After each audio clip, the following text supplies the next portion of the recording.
Hello everyone, welcome to 99 notes. आज हम कर रहे हैं 17 जुलाई के करंट अफेयर्स। यहाँ पर आने के लिए आपको क्या करना है, डेली करंट अफेयर्स सर्च करना है 99 नोट्स के साथ और आप यहाँ आ जाइए। चलिए करंट अफेयर्स करते हैं आज के। विद 2 न्यू जजेस supreme court back to its full judicial strength. Supreme court के टोटल एक बेंच स्ट्रेंथ होती है, कितनी होती है? 34 जजों की। ठीक है, 2 जज कुछ रिटायर हुए थे, तो क्या कहते हैं, अनुराधा बोस और एएस बोपन्ना, इनकी जगह पे 2 नए जज आए हैं, N Kotiswar Singh and R Mahadevan. ठीक है, ज़्यादा इंपॉर्टेंट नहीं है हमारे लिए कि कौन नए जज आए हैं, आपको बस ये पता होना चाहिए कि 34 जजेस की बेंच स्ट्रेंथ होती है। आपको डिटेल में पढ़ना है सुप्रीम कोर्ट को, तो फिर आप इस लिंक पे क्लिक करेंगे, हमारे सुप्रीम कोर्ट के पेज पर पहुंच जाएंगे। ठीक है, अभी खैर इस पेज पे नहीं जाते हैं, इसी पेज पे रहते हैं। ठीक है, अच्छा हाँ, एक चीज आप ध्यान रखें कि सुप्रीम कोर्ट के जजेस का अपॉइंटमेंट कैसे होता है। उसके लिए हमारे पास एक कॉलेजियम सिस्टम होता है। कॉलेजियम सिस्टम क्या होता है? देखिए, आर्टिकल 124 है, यहाँ पे दिया होगा कहीं पे आर्टिकल 124। हाँ, आर्टिकल 124। आर्टिकल 124 ये कहता है कि कौन करेगा अपॉइंट जजेस को, सुप्रीम कोर्ट के जजेस को या हायर जुडिशरी के जजेस को। वो करेंगे president in consultation with chief justice of India. ठीक है, ये कहा गया है। अब प्रेसिडेंट कभी भी अपनी मर्जी से अपॉइंट नहीं करते, वो हमेशा एड एंड एडवाइसेज होते हैं। मतलब प्रेसिडेंट अपॉइंट कर रहे हैं मतलब सरकार अपॉइंट कर रही है। पहली बात ये कि सरकार अपॉइंट करती है। दूसरा, in consultation with chief justice of India, तो उन्हें कंसल्ट करना पड़ता है चीफ जस्टिस ऑफ इंडिया को। और चीफ जस्टिस ऑफ इंडिया की जो कंसल्टेशन है वो सिंपल नहीं है। सुप्रीम कोर्ट ने अपने कई जजमेंट्स के थ्रू ये बताया है कि जो कंसल्टेशन है चीफ जस्टिस ऑफ इंडिया की, खाली उनकी कंसल्टेशन नहीं होती है, chief justice and 4 other senior most जजेस की कंसल्टेशन होती है।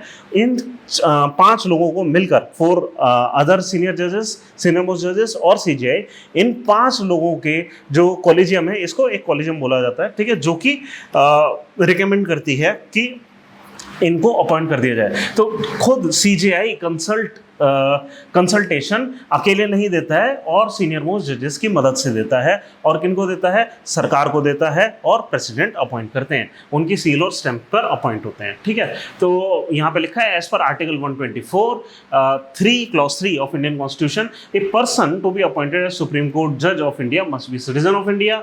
ठीक है, और इसके अलावा हाई कोर्ट के वो जज हो सकते हैं for at least 5 year. Alternatively advocate हो सकते हैं हाई कोर्ट में फॉर एटलीस्ट 10 ईयर। ठीक है, ये अगर कोई व्यक्ति कंडीशन सेटिस्फाई कर रहा है तो वो एलिजिबल है। अब एक पूल ऑफ एलिजिबल लोगों का बनता है।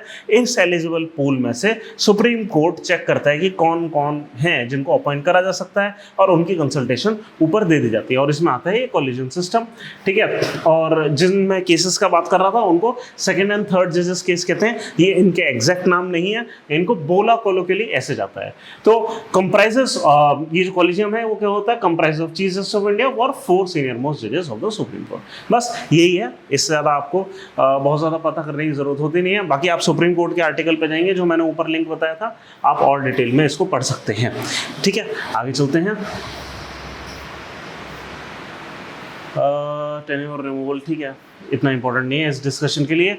Glimpses of Luka, the life form from which all other life descended. लूका है क्या? Last universal common ancestor. अब इसका मतलब क्या हुआ?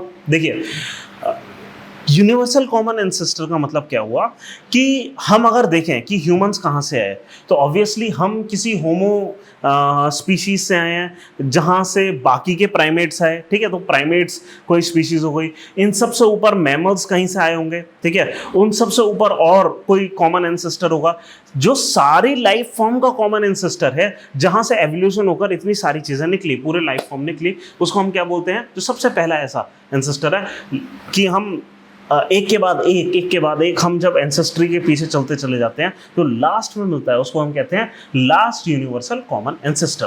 ठीक है, लास्ट का मतलब ये नहीं है लास्ट में है, लास्ट का मतलब वो सबसे पहले आया। ठीक है, तो लास्ट यूनिवर्सल कॉमन एंसेस्टर हो गया लूका। ठीक है, उसको हम बोलेंगे। क्या ये लूका हमें मिला है? नहीं मिला है। हमें फॉसिल रिकॉर्ड में जो सबसे पहले जीव मिले हैं, जो सबसे पहले माइक्रो ऑर्गेनिज्म मिले हैं, वो 3.4 बिलियन ईयर अगो मिले हैं। और जबकि ल्यूका के बारे में बताया जा रहा है कि रिसेंटली एक स्टडी आई है जो कह रही है कि 4.2 बिलियन ईयर अगो लूका था, इतना टाइम पहले था ये लूका। अब यहाँ पे ये समझने के लिए कि इस 4.2 बिलियन ईयर का मतलब क्या है, आपको समझना पड़ेगा ओरिजिन ऑफ अर्थ, ठीक है, origin of earth and life on earth, ठीक है, इसको समझिए। क्या मान लीजिए मैं टाइमलाइन बना दे रहा हूँ, ठीक है, सोलर सिस्टम तकरीबन 5.5 बिलियन ईयर अगो कुछ बना है, 5 बिलियन ईयर अगो लिख देता हूँ, BY8। अर्थ बना है उसके काफी टाइम बाद 4.6 बिलियन ईयर अगो, ठीक है, मतलब 400 मिलियन का ईयर्स का गैप था, उसके बाद अर्थ बनी, ठीक है। अब हम कह रहे हैं कि 4.2 बिलियन ईयर अगो, ठीक है, ये बहुत पहले हो गया, ठीक है, अर्थ बनने के सिर्फ 400 मिलियन साल बाद लाइफ पहली बार आई, ये कह रहे हैं लूका आ गया इस पॉइंट ऑफ टाइम पे।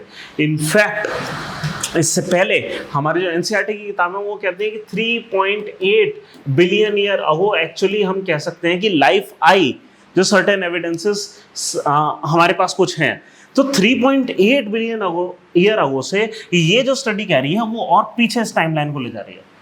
इस कंपैरिजन में आप ये याद रखिए कि ह्यूमंस कब आए, ह्यूमंस सिर्फ यहाँ पर आए एकदम जस्ट थोड़े से पहले, हम सिर्फ 1.5-2 लाख साल पुराने हैं, इससे ज़्यादा पुराने नहीं हैं। उससे पहले लाइफ काफ़ी पुरानी थी और इनफैक्ट ज़्यादातर टाइम तक 500 मिलियन ईयर अगो तक MYA यहाँ तक लाइफ इनफैक्ट ज़्यादातर सिंगल सेलुलर फॉर्म में रही है, ज़्यादातर सिर्फ क्या कहते हैं बैक्टीरिया वगैरह ही रहे हैं, ठीक है। अब इस चीज़ को समझिए, हम ये क्या कह रहे हैं कि लास्ट कॉमन एंसेस्टर फिर हमें मिला कहाँ से। हम ये कह रहे हैं कि आखिरी जो फॉसिल रिकॉर्ड है, मैंने अभी बताया 3.4 बिलियन ईयर अगो का है हमारे पास। तो फिर हम ये कैसे कह रहे हैं कि लाइफ यहाँ से स्टार्ट हुई है, यहाँ से स्टार्ट हुई।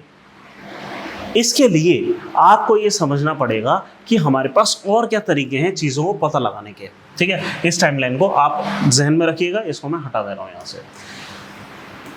देखो क्या है कि हमारे पास दो तरीके हैं, एक तो है मॉलिक्यूलर क्लॉक थ्योरी और एक है last universal common ancestor theory, ठीक है। मॉलिक्यूलर क्लॉक थ्योरी क्या कहती है, ये कहती है कि देखिए जितने भी जीव हैं उनके जेनेटिक्स में एक बदलाव आता रहता है विद टाइम, रेगुलरली बदलाव आता रहता है, हमारे जीन से रेगुलरली बदलाव लेते रहते हैं। कैसे बदलाव लेते हैं कि जब भी डीएनए की कॉपीज बनती है, मदर टू डॉटर सेल बनता है, तो क्या होता है कि कुछ एरर्स नोट हो जाते हैं और ये एरर्स क्या हैं, रेगुलरली एवोल्यूशन लेकर आते हैं। तो एवोल्यूशन का एक स्टैंडर्ड रेट है, जैसे डीएनए की कॉपिंग का एक स्टैंडर्ड रेट है, उसमें एरर का एक स्टैंडर्ड रेट है, तो कहने का मतलब एवोल्यूशन का भी एक स्टैंडर्ड रेट होगा।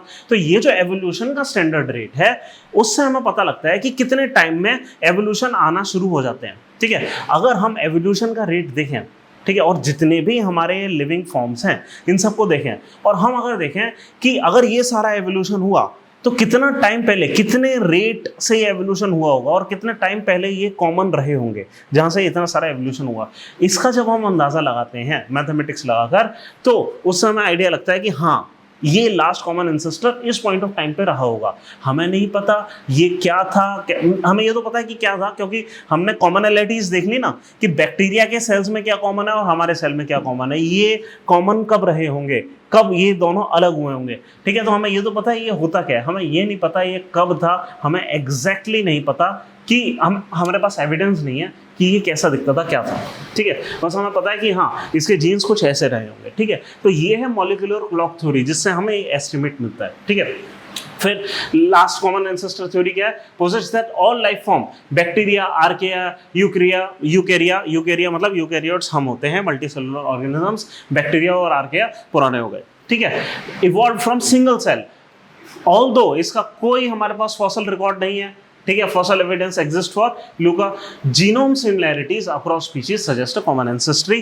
कैसे जीनोम सिमिलैरिटी, कि भाई बैक्टीरिया के अंदर भी वही ऑर्गेनेलेज होते हैं जो हमारे अंदर होते हैं। न्यूक्लियस ऑर्गेनाइज हो सकता है, अनऑर्गेनाइज हो सकता है, लेकिन होता है, ठीक है, माइटोकॉन्ड्रिया होता है। ये सारी चीज़ें ऑर्गेनेलेज वगैरह कैसे आए, कब आए होंगे, इन सब की जो कॉमन एंसेस्ट्रीज हम देखेंगे तो हमें लूका मिलेगा कहीं पे। ठीक है, तो बस यही चीज़ है। और आपको बस एक चीज़ और पता होनी चाहिए, ये यहाँ पे इन्होंने लूका दिया है, इससे पहले भी लाइफ हो सकती है। बस ये है कि लूका के बाद चीज़ें बट गई, बैक्टीरिया बन गए, आर्किया बन गए और यूकैरियोट्स बन गए। ठीक है, तो ये है ऐसी कोई स्टडी आई है कि यहाँ से लाइफ आई। ठीक है, यहाँ पे एक दो चीज़ें और आती हैं, जैसे मिलर का एक एक्सपेरिमेंट आता है, अगर यहाँ पर है मिलर एक्सपेरिमेंट कि लाइफ आई ही कैसे होगी। हमें पता है कि प्रोटीन्स हैं building blocks of life, building blocks of life, ये जो प्रोटीन है वो कैसे बने होंगे। नेचुरली प्राइमोर्डियल जब एटमॉस्फेयर था, जो हम बता रहे थे ना कि अर्थ जब बनी ही थी लाइफ आई थी, उस समय एटमॉस्फेयर के अंदर अमोनिया, कार्बन डाइऑक्साइड, मीथेन वगैरह रही होंगी। अब इसमें इन्होंने एक एक्सपेरिमेंट करके बताया था कि अगर यहाँ पे वो कुछ कंडीशंस स्टिमुलेट कर रहे हैं, अर्ली अर्थ वाली कंडीशंस, और इन ऑर्गेनिक कंपाउंड्स के अंदर इलेक्ट्रिक डिस्चार्ज करें, तो उन्हें अमीनो एसिड्स बनते हुए देखे थे, और इससे उन्हें आइडिया हो कि हाँ ऐसे लाइफ आ सकती है। बस यहाँ पर इतना ही काम का है और ज़्यादा कुछ है नहीं। लूका आपको समझ आना चाहिए क्या है। Next, top court questions Bihar decision to classify Tanti Tantua as schedule caste. देखो अब है क्या, यहाँ पे न्यूज़ क्या है, इस चीज़ को समझो कि क्या था कि एक्सट्रीमली बैकवर्ड क्लासेस का एक कॉन्सेप्ट है बिहार में। ठीक है, वो क्या करते हैं कि जो ओबीसी है, ओबीसी अदर बैकवर्ड क्लासेस, उसमें भी एक अति पिछड़ा एक्सट्रीमली बैकवर्ड क्लासेस बना देते हैं। ये बिहार का एक यूनिक कॉन्सेप्ट है। अब वो ये क्या कर रहे हैं कि यहाँ पे तंती तंतुआ कोई कास्ट होगी, उसको इस एक्सट्रीमली बैकवर्ड जो कि एक ओबीसी की सब कैटेगरी है, वहां से उठाकर इनको शेड्यूल कास्ट में डाल रहे थे। ठीक है, सुप्रीम कोर्ट ने, और ये जस्टिस डीवाई चंद्रचूड़ की जो वीडियो है काफ़ी वायरल हो रही है इस पॉइंट ऑफ टाइम पे, वो ये कह रहे हैं कि भाई एक बात बताओ, ये आप कर ही कैसे सकते हो, ये जो गिमिक है इसको छोड़ दो। क्यों, कैसे, कि क्या है कि ये जो पावर है शेड्यूल कास्ट की लिस्ट को चेंज करने की, ये बिहार के पास है ही नहीं। इनफैक्ट ये प्राइम मिनिस्टर के पास पावर नहीं है, एग्जीक्यूटिव प्रेसिडेंट के पास पावर नहीं है, ये पावर सिर्फ और सिर्फ पार्लियामेंट के पास है। क्यों, क्योंकि शेड्यूल कास्ट का कॉन्सेप्ट समझिए। शेड्यूल कास्ट का मतलब है शेड्यूल में दी गई है। शेड्यूल कौन सा, जो क्या कहते हैं हमारे जो कॉन्स्टिट्यूशन ऑफ इंडिया, उनके शेड्यूल्स में दी गई है लिस्ट कि ये जो कास्ट हैं ये शेड्यूल कास्ट होंगी।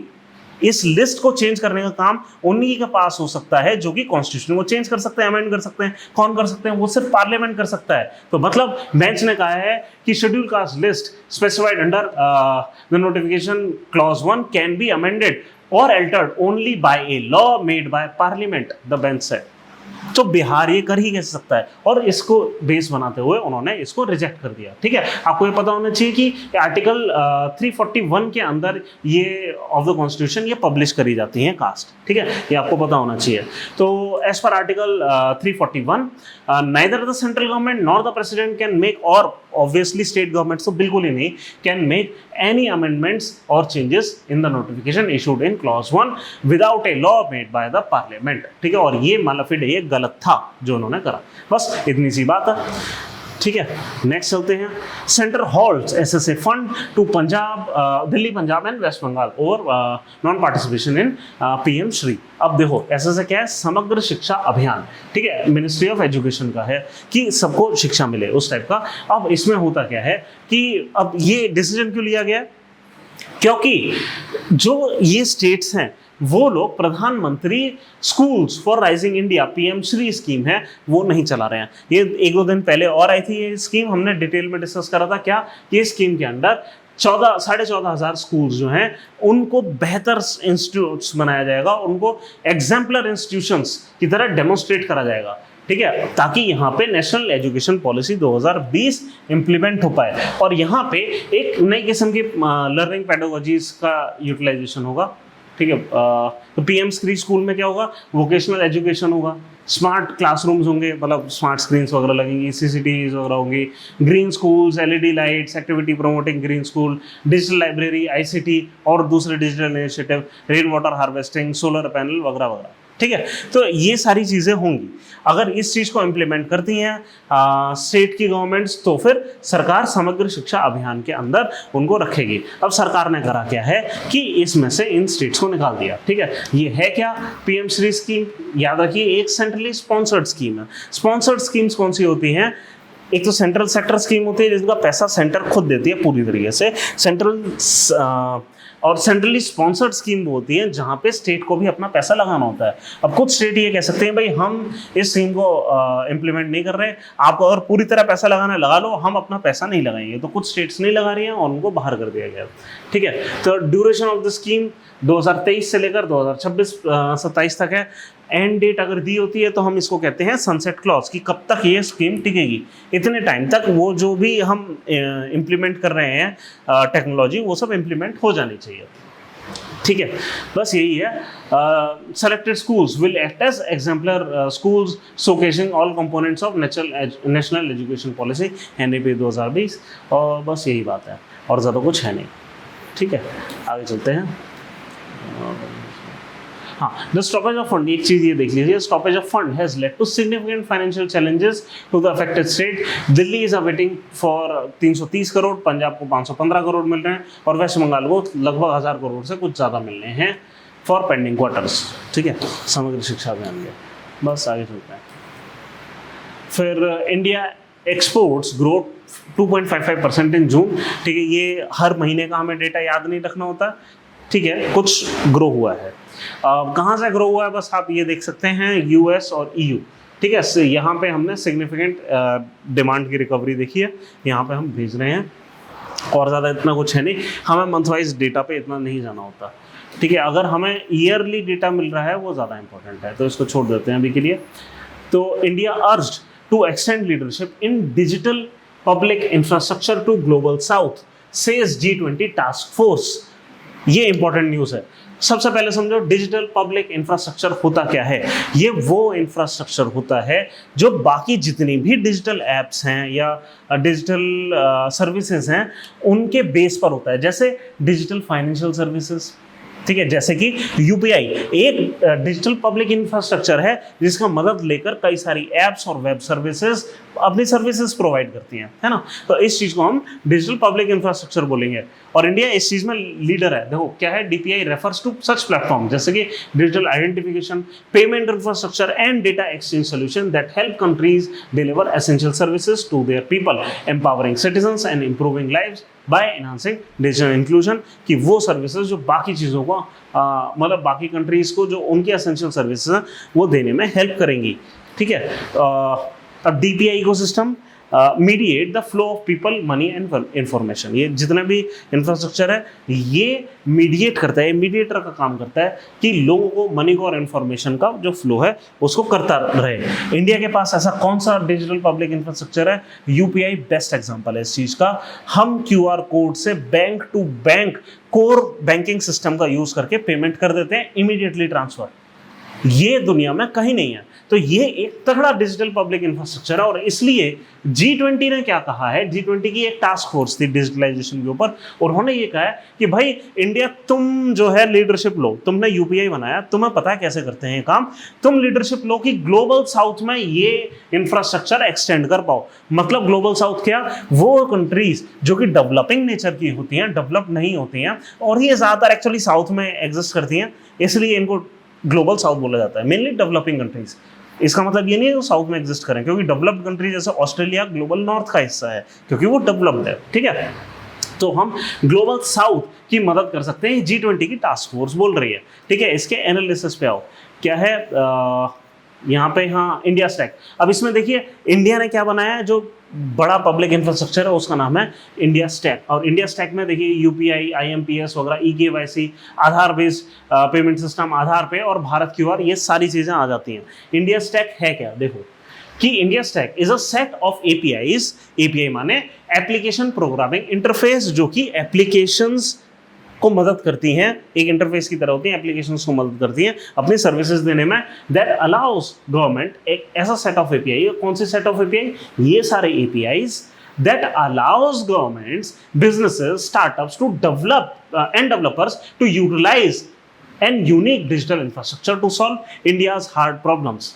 ठीक है। और हम ये क्या काम कर सकते हैं कि इस पूरे इंडिया स्टैक को दुनिया को दे सकते हैं, है ना। हमारे पास तीन फंडामेंटल डीपीआईज हैं। क्या? एक तो digital identity, Aadhaar authentication system है हमारे पास। दूसरा real time fast payment, universal payment interface UPI, और इसके अलावा account aggregator build on data empowerment protection architecture DEPA. तो ये हमारे पास 3 सर्विसेज हैं जिनके बेसिस पे हम कहीं पे भी डिजिटल इंफ्रास्ट्रक्चर को इंप्लीमेंट कर सकते हैं, ठीक है। तो टास्क फोर्स क्या है? G20 की एक टास्क फोर्स थी। Task force was established in January 2023 to oversee and facilitate achieving India's G20 presidency agenda and priorities on digital public infrastructure and financial inclusion. तो इंडिया में जब G20 की meet हुई थी तब ये टास्क फोर्स बनी थी कि हम ग्लोबल साउथ में इन सर्विसेज को फैला पाएं। और ऑब्वियस सी बात है, हम ये चाह रहे हैं। जब इंडिया में G20 की मीटिंग हुई, हम ये चाह रहे थे कि हमारा इंफ्रास्ट्रक्चर दुनिया में फैले। जैसे चाइना चाहता है कि उसके गुड्स, उसका इंफ्रास्ट्रक्चर, टिकटॉक जैसी चीजें दुनिया में फैले, हम ये फैलाना चाह रहे हैं। तो task force looked for ways G20 member countries can boost productivity by adopting digital technology. ठीक है, हम कैसे अपनी प्रोडक्टिविटी बढ़ा सकते हैं, ये टास्क फोर्स का काम था। DPI across sectors as well as help the government digital governments digital economy policies and regulations. बस ठीक है, कुछ रिकमेंडेशन क्या आई है। फाइनल रिपोर्ट कह रही है India's G20 task force digital public infrastructure released by the Task Force for Economic Transformation, Financial Inclusion and Development outlines several recommendations. क्या recommendation है? Report calls for India to identify existing body that can harness DPI ecosystem. पहली चीज़ कि India identify करे कि हम एक ऐसी existing body को आइडेंटिफाई करें जो कि डीपीआई इकोसिस्टम को हार्नेस कर सकती है across various regions and country. हम वो इंस्टीट्यूट बनाए जो कि दुनिया में इसको इंप्लीमेंट कर सकती है। और ये जो बॉडी होगी should be of global standard with multinational presence capable of working on policy dimensions, strategy formulation and implementation. कि इंडिया ऐसी आइडेंटिफाई करे ऑर्गेनाइजेशन जो दुनिया में इसको इंप्लीमेंट कर सकती है और ग्लोबल स्टैंडर्ड की हो और ग्लोबल प्रेजेंस वाली ऑर्गेनाइजेशन हो। ठीक है, बस रिस्पॉन्सिबिलिटी क्या होंगी कि हम इस बॉडी की प्रपोज बॉडी की क्या होंगी, और जो कि इंडिया के लिए कहा गया है कि हम बनाएं ऐसी बॉडी कि हम प्रमोट करें knowledge sharing on DPI and guide nations through effective deployment of their resources. It should work across various sectors and take responsibility for developing and setting appropriate standard in multiple technical domains of DPI. ठीक है, तो it includes ensuring that deployment of digital solutions is effective and aligned with global best practices, thereby enhances the impact of DPI। ठीक है, तो बस यही है, आगे चलते हैं। Elephant population Kerala shows considerable decline. ठीक है, ऐसा कुछ कहा गया है कि 1920 से 1793 जो एलिफेंट की पॉपुलेशन है वो हो गई है 2024 में लगभग 5-6% का डिक्रीज है। इतनी सी बात है। आप यहाँ देखेंगे मैप में आपको कुछ कंसंट्रेशन जोन्स मिलेंगे नॉर्थ ईस्ट में, सेंट्रल इंडिया में और केरल वाले इलाके में। ठीक है, यहाँ पे नीलगिरी हिल्स वगैरह वेस्टर्न घाट के लोअर पार्ट में यहाँ पे काफ़ी सारे एलिफेंट रिजर्व्स हैं हमारे पास, और यहाँ के जो एलिफेंट रिजर्व्स हैं वहाँ पे पॉपुलेशन डिक्लाइन हुई है।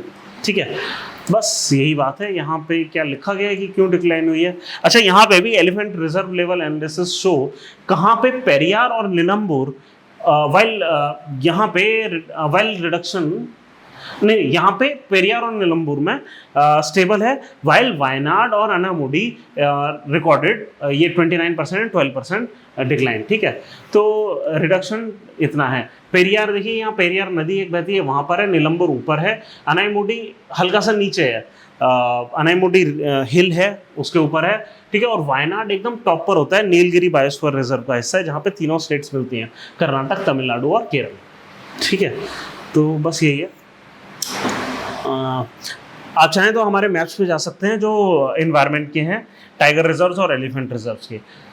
ठीक है, फिर 1151 crore investment can help India in battery technology race. तो क्या है कि India plans strategic 1151 crore investment over 5 year. हम करेंगे क्या?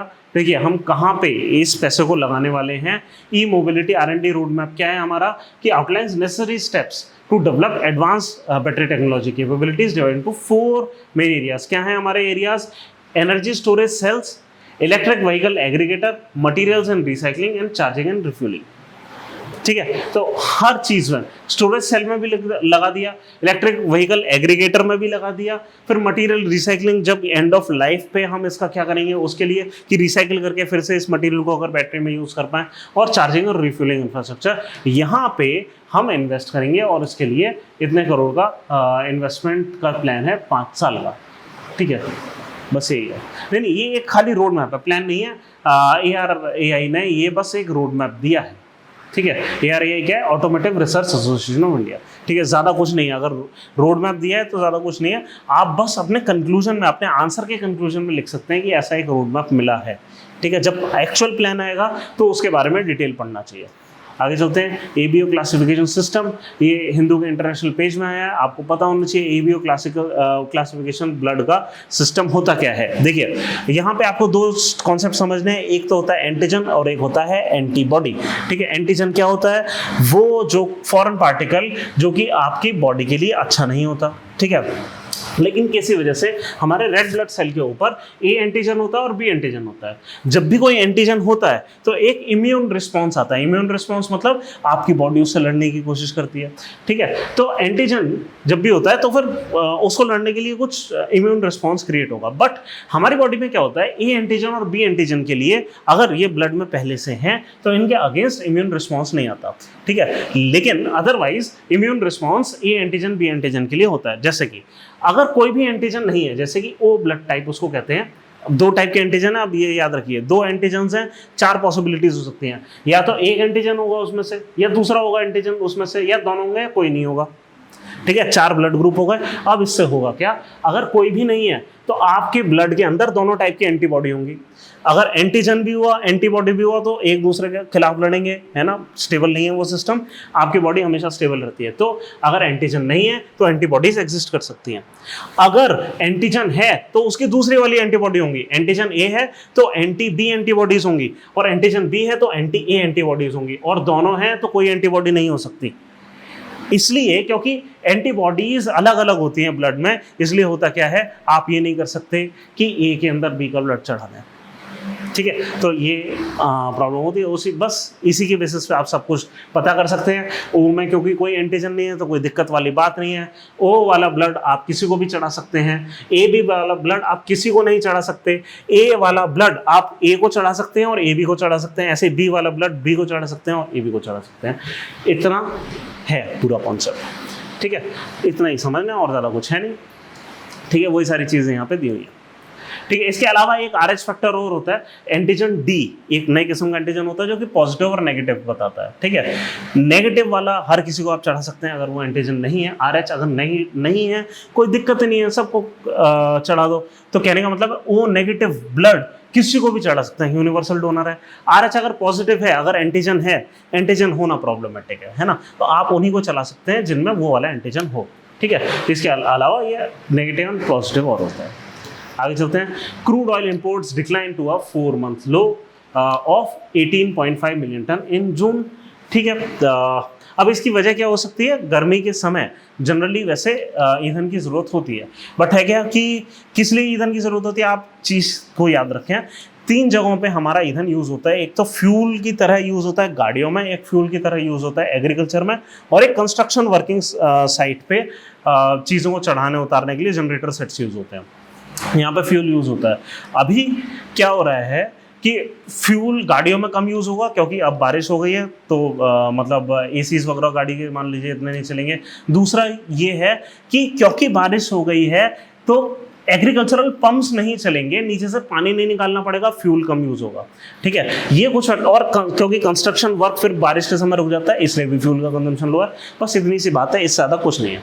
ये किसी पॉइंट ऑफ व्यू से इंपॉर्टेंट नहीं है न्यूज़। आगे चलते हैं। Shutter reconstitutes NITI Aayog brings in allies as special invitees. On Tuesday सरकार ने क्या करा है? नीति आयोग रिकंस्टिट्यूट करी है, increasing the number of special invitees from 5 to 11 encompassing 5 ministers from BJP alliance। ठीक है, तो पॉलिटिकल कंपल्शन है, उन्होंने बस रिकंस्टिट्यूट करके 5 की जगह 11 मेंबर की एक वो बना दी है। आपको स्ट्रक्चर पता होना चाहिए। इसका एक प्राइम मिनिस्टर होता है, चेयरमैन की तरह एक्ट करने वाला, ठीक है, मतलब चेयरमैन होता है जो कि प्राइम मिनिस्टर होते हैं, फिर वाइस चेयरमैन होता है नॉमिनेटेड बाय प्राइम मिनिस्टर, उसके बाद CEO nominated by prime minister, और फिर full members, part time member, x official member. यहाँ पे जो नंबर है उसको चेंज करके 11 कर दिया गया है, और यहाँ पे कुछ एलाइज को ले आए हैं, और ज़्यादा कुछ है नहीं, बस इतनी सी ही बात है।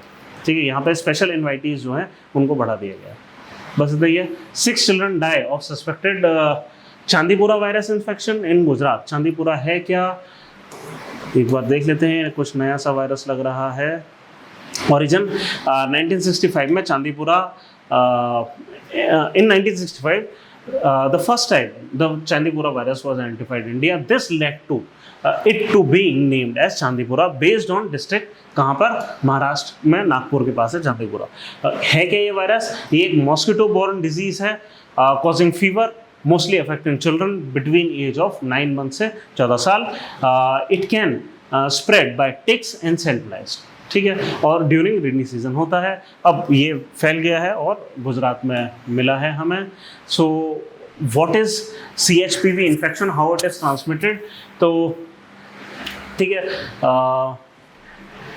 रेप्डोविरिडे फैमिली से आता है, ठीक है। ये कैसे फैलता है, the virus resides in salivary glands of the insect and can be transmitted to humans और other vertebrates like domestic animals through bites. The infection caused by the virus can reach the central nervous system, which can lead to encephalitis, inflammation of the active tissues of the brain, ठीक है। तो ये आपके central nervous system को impact करता है, और कैसे आएगा कि salivary glands of these mosquitoes, ठीक है, और हमें ह्यूमंस को और कई सारे वर्टिब्रेट्स को ये इम्पैक्ट कर सकता है। बस इतनी सी बात है। इस समय कोई वैक्सीन इसकी है नहीं ऑब्वियसली, ठीक है, बस इतना ही। और करेगा क्या ये, फीवर, बॉडी एक, हेडेक, बस इतनी सी बात है। चलिए ठीक है, यही थे आज के करंट अफेयर। Thank you.